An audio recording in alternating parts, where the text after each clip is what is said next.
গোঁফ দেখে নাকি শিকারী চেনা যায়, কথাটা জেনারেল এমএজি ওসমানের ক্ষেত্রেও শতভাগ সত্য।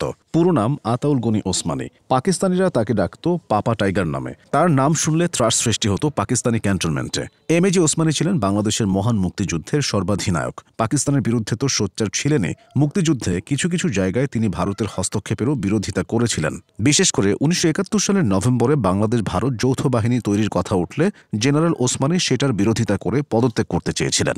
তিনি মনে করতেন যৌথ বাহিনী গঠিত হলে ভারতীয় সেনাবাহিনী বেশি প্রভাব বিস্তার করবে। শুধু তাই নয়, মুক্তিযুদ্ধের অন্যতম নায়ক হয়েও জেনারেল ওসমানী শেখ মুজিবের একদলীয় শাসন ব্যবস্থা বাকশালের বিরোধিতা করেছিলেন। বাকশালের বিরোধিতা করে 1975 সালে আওয়ামী লীগের যে দুজন এমপি পদত্যাগ করেছিলেন তার মধ্যে জেনারেল ওসমানী একজন। মহান এই মানুষটার পুরো জীবন অর্জন, বীরত্ব ও রহস্যে ভরা। মাত্র 24 বছর বয়সে সেনাবাহিনীর মেজর হয়ে তিনি ইতিহাস সৃষ্টি করেছিলেন। সেনাবাহিনীর সর্বোচ্চ পদ আর ক্ষমতার কাছাকাছি থেকেও জেনারেল ওসমানী খুবই সাদামাটা জীবনযাপন করতেন। তিনি খাবার খেতেন খুবই নিয়মকানুন মেনে। জেনারেল ওসমানীকে নিয়ে একটা বিষয় অনেকেরই অজানা, সেটা হলো তিনি পুরোটা জীবন একাই কাটিয়েছেন, কখনো বিবাহ বন্ধনে আবদ্ধ হননি। অর্থাৎ তিনি চিরকুমার ছিলেন। আতাউল গনি ওসমানীর জন্ম 1918 সালের 1 সেপ্টেম্বর সুনামগঞ্জে। যদিও তার বাড়ি সিলেটের বালাগঞ্জ থানায়, যা এখন ওসমানীনগর। তার বাবা খান বাহাদুর মফিজুর রহমান একসময় ছিলেন সুনামগঞ্জের এসডিও। সেখানেই জন্ম ওসমানীর। বাবার চাকরির সুবাদে তার শৈশব কৈশোর কেটেছে বিভিন্ন জায়গায়। 1934 সালে সিলেট সরকারি উচ্চ বিদ্যালয় থেকে ম্যাট্রিক পরীক্ষায় তিনি পুরো ভারতবর্ষে প্রথম হয়েছিলেন। এই দারুণ ফলাফলের জন্য ব্রিটিশ সরকার ওসমানীকে প্রায়োটোরিয়া পুরস্কার দেয়। 1939 সালে তিনি রয়্যাল আর্মড ফোর্সে ক্যাডেট হিসেবে যোগ দিয়ে দেরাদুনে ব্রিটিশ ভারতীয় মিলিটারি একাডেমিতে প্রশিক্ষণ নেন। প্রশিক্ষণ শেষে 1940 সালে যোগ দিয়েছিলেন ব্রিটিশ সেনাবাহিনীর কমিশনড অফিসার হিসেবে। 1942 সালে মেজর পদে পদোন্নতি পেয়েছিলেন ওসমানী। তখন তিনি ছিলেন পুরো ব্রিটিশ সাম্রাজ্যের সর্বকনিষ্ঠ পদোন্নতি পাওয়া মেজর।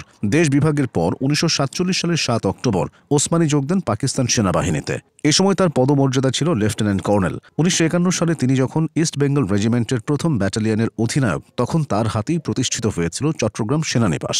1967 সালে সেনাবাহিনীর চাকরি থেকে অবসর নেন তিনি। পরে 1970 সালে আওয়ামী লীগের পক্ষে নির্বাচনে অংশগ্রহণ করে নির্বাচিত হয়েছিলেন। 1971 সালের 25 মার্চ ঢাকাতেই ছিলেন ওসমানী। পাকিস্তান সেনাবাহিনী থেকে বছর 4 আগে অবসর নেওয়া ওসমানীর সামরিক দক্ষতা এবং দূরদর্শিতা সম্পর্কে পাকিস্তান সরকার অবগত ছিল। তাই ওই রাতেই তাকে চেষ্টায় হন্যে হয়ে খোঁজে পাক বাহিনীর এক কমান্ডো। কিন্তু ভাগ্যক্রমে অনেকটা অলৌকিকভাবে প্রাণে বেঁচে যান তিনি। মুক্তিযুদ্ধ শুরু হলে জেনারেল ওসমানী সীমান্ত পার হয়ে ভারতে প্রবেশ করেন। পরে তাজউদ্দিন আহমদ বাংলাদেশ সেনাবাহিনীর অবকাঠামো গঠনের কথা উল্লেখ করে ওসমানীকে বাংলাদেশ সেনাবাহিনীর প্রধান সেনাপতি হিসেবে ঘোষণা দেন। 1971 সালের 17 এপ্রিল গঠিত হয় মুজিবনগর সরকার। ওসমানীকে করা হয় মুক্তিবাহিনীর প্রধান সেনাপতি। পরে তার নির্দেশে পুরো বাংলাদেশকে 11টি সেক্টরে ভাগ করা হয় এবং প্রতিটি সেক্টরে কমান্ডার নিয়োগ দেওয়া হয়। পাকিস্তানি সেনাবাহিনী ছিল দক্ষ এবং সংখ্যায় অনেক বেশি। এই বিবেচনায় ওসমানীর রণকৌশল ছিল প্রথমে শত্রুকে নিজেদের ছাউনিতে আটকে রাখা এবং তাদেরকে যোগাযোগের সবগুলো মাধ্যম থেকে বিচ্ছিন্ন করে রাখা। এজন্য ওসমানী মে মাস পর্যন্ত নিয়মিত পদ্ধতিতে